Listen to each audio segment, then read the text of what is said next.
ব্রাহ্মণবাড়িয়া ৩ আসনের সীমানা পুনর্বহালের দাবিতে সড়ক অবরোধ করে বিক্ষোভ করেছেন স্থানীয়রা।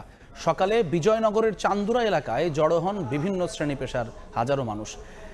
এরপর ঢাকা সিলেট মহাসড়ক অবরোধ করে বিক্ষোভ করেন স্থানীয়রা। এতে বন্ধ হয়ে যায় যানবাহন চলাচল, ভোগান্তিতে পড়েন চালক ও যাত্রীরা। আন্দোলনকারীদের দাবি, গত ৩০ জুলাই নির্বাচন কমিশন ব্রাহ্মণবাড়িয়া ৩ আসনের বিজয়নগরের ৩টি ইউনিয়ন আসন ২-এর সঙ্গে যুক্ত করে দেয়। এর প্রতিবাদে সীমানা পুনর্বহালের দাবি জানান তারা।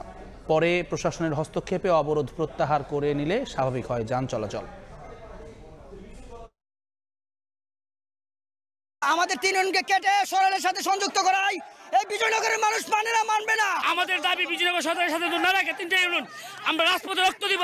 রাজনীতি হিংসার কারণে আমাদের এই 3টা ইউনিয়নকে নিয়ে সবসময় সিনেমিনি খেলতেছে। আমরা তো কোনো অপরাধ করি নাই, এই যে হাজার হাজার মানুষগুলোকে আটক করে দিচ্ছেন, এটা তো ভাই ঠিক না। আমরা কষ্ট করলে সমস্যা, বাচ্চাটা অসুস্থ, সাধারণ জনগণটা তো ভাই আর কষ্ট দিয়ে এটা কোনো সুরাহা হইব না।